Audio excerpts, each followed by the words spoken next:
आज का टॉपिक है हाइड्रोजन परमाणु का ऊर्जा स्तर आरेख अर्थात energy level diagram of hydrogen atom. Bohr model के अनुसार हाइड्रोजन रूपी परमाणु की nवीं कक्षा में इलेक्ट्रॉन की ऊर्जा का सूत्र था En is equal to minus Z square R H C upon n square.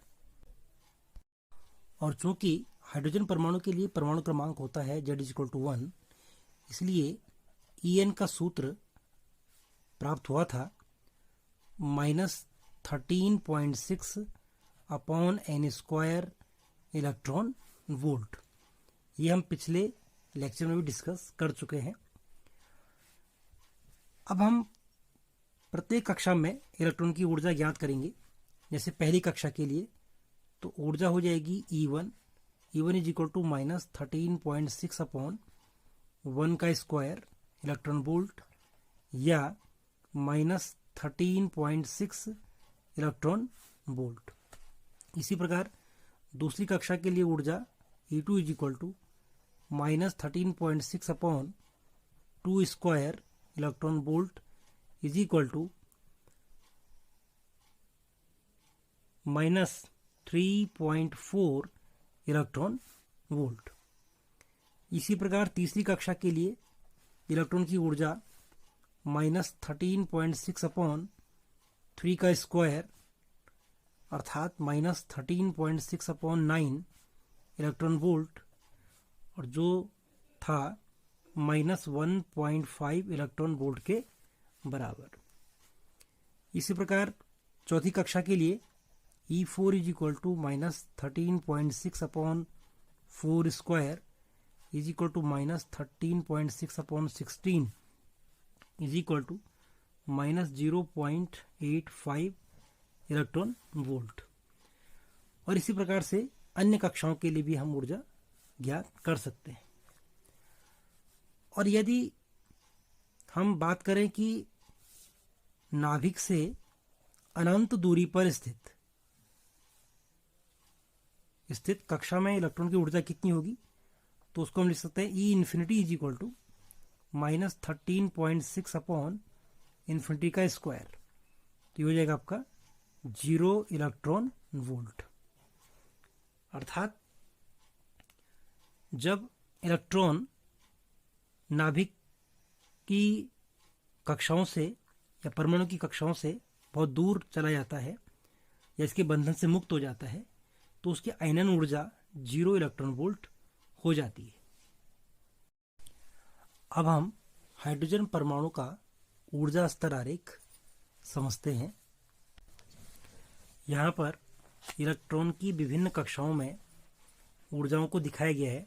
जैसे पहली कक्षा में इलेक्ट्रॉन की ऊर्जा है -13.6 इलेक्ट्रॉन वोल्ट। दूसरी कक्षा में ऊर्जा है -3.4 इलेक्ट्रॉन वोल्ट। तीसरी कक्षा में ऊर्जा है -1.51 इलेक्ट्रॉन वोल्ट।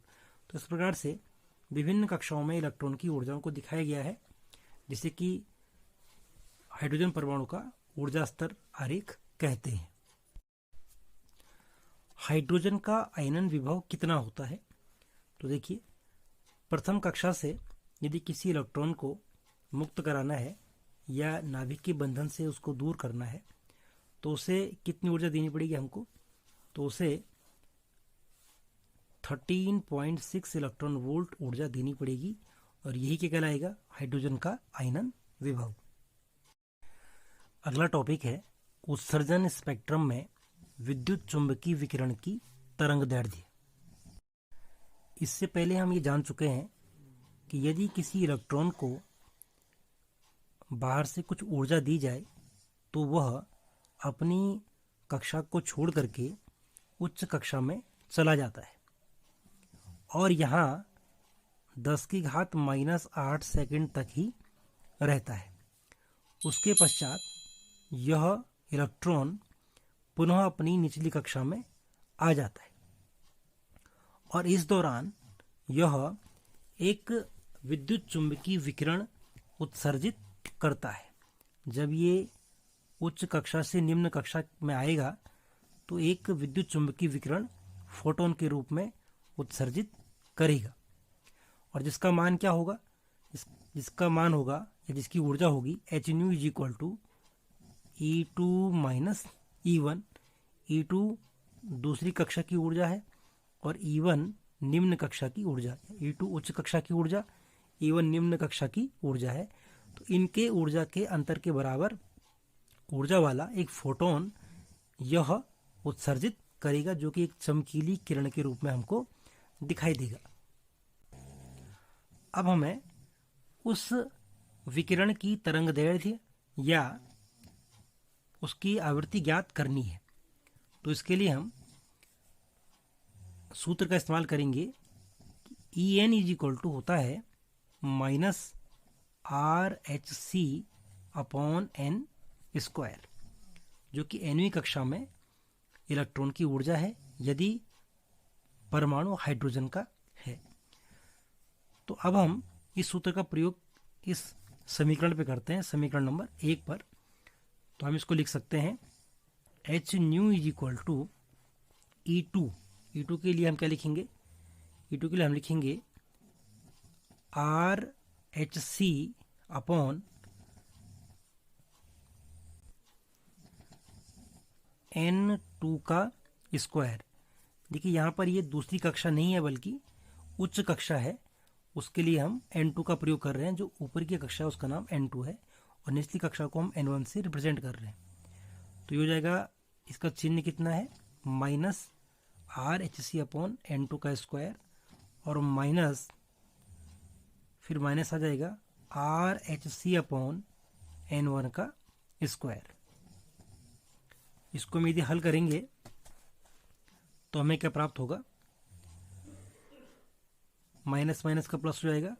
तो RHc upon N1 square minus RHc upon N2 का स्क्वायर। यदि यहाँ से RHc कॉमन ले लें तो हमें प्राप्त होगा RHc 1 upon N1 square minus 1 upon N2 square, या H nu is equal to RHc 1 upon N1 square minus 1 upon R2 square.